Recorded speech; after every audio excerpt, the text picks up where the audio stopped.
Okay, so the word analytics is, well, it's everywhere. But what does it actually mean?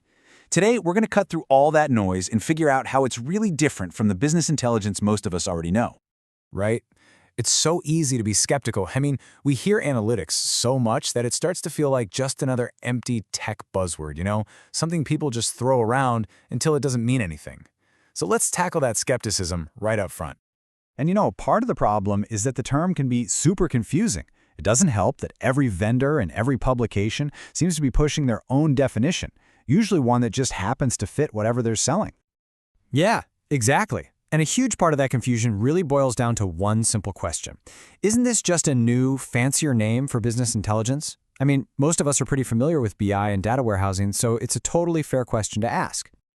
It is a fair question, but that's probably the biggest misconception out there, and it is absolutely crucial that we separate the two. Because while analytics often builds on a BI foundation, they answer fundamentally different questions. Just think of it like this. BI looks backward, while analytics looks forward. And when you see it side by side, the distinction is crystal clear. BI is retrospective. It's fantastic for those reports that tell you exactly what happened last quarter or how your sales performed. Analytics, on the other hand, takes all that historical data to predict what could happen next. It's that critical shift from just reporting on the past to actively advising on what to do in the future. Okay, so knowing what it's not isn't quite enough. We need a practical, working definition. What does a solution actually need to do to be considered true analytics? The most important part of this is that analytics uses all these techniques on historical data to find patterns. But, and this is the key, it doesn't stop there. The entire goal is to use those patterns to decide what actions to take. It's all about converting that insight into a proactive decision. Okay, this all sounds really powerful, but it also brings up some common worries, right? A lot of people hear analytics and they immediately think it requires a whole team of PhD data scientists and just a massive budget. But see, that's exactly the myth we need to bust. The whole point of modern analytics is built on 4 core objectives that are designed specifically to make it more accessible than ever before. These 4 objectives really give us a clear pathway. We're talking simplification, commoditization, democratization, and finally, innovation. Let's just quickly break down what each of these really means. So first up is simplification. The goal here is just to demystify analytics. It shouldn't be some kind of black box that only a few experts can open. By simplifying the tools and the concepts, way more people across an organization can actually use them to build effective solutions. Next, we have commoditization, which tackles that cost myth head-on. The idea is you don't need to start from scratch.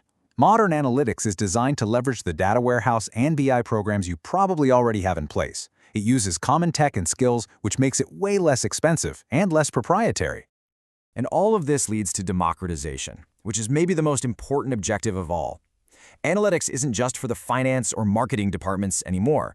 The real goal is to get these tools into the hands of middle management in HR, in procurement, in operations, literally every business function. This breaks that reliance on a small, specialized team of data scientists and spreads the decision-making power out. So that brings us to the final objective, innovation. And it's fair to wonder if this is just another buzzword. How does analytics really drive innovation if it's not about finding that one big, game-changing idea? This is the key. Innovation in analytics isn't about finding a single silver bullet. It's really about fostering a culture of constant small improvements. So forget about that 120% win in one department. Instead, analytics helps you find dozens of tiny 2% or 3% improvements across the entire organization. And when you add all those small wins up, the collective benefit is just huge. So that's the real takeaway here. Instead of thinking about some massive, complex overhaul, just think small. What is one process, one metric, one decision in your own work where a tiny data-driven improvement could make a real difference? Because that's where the analytics journey actually begins.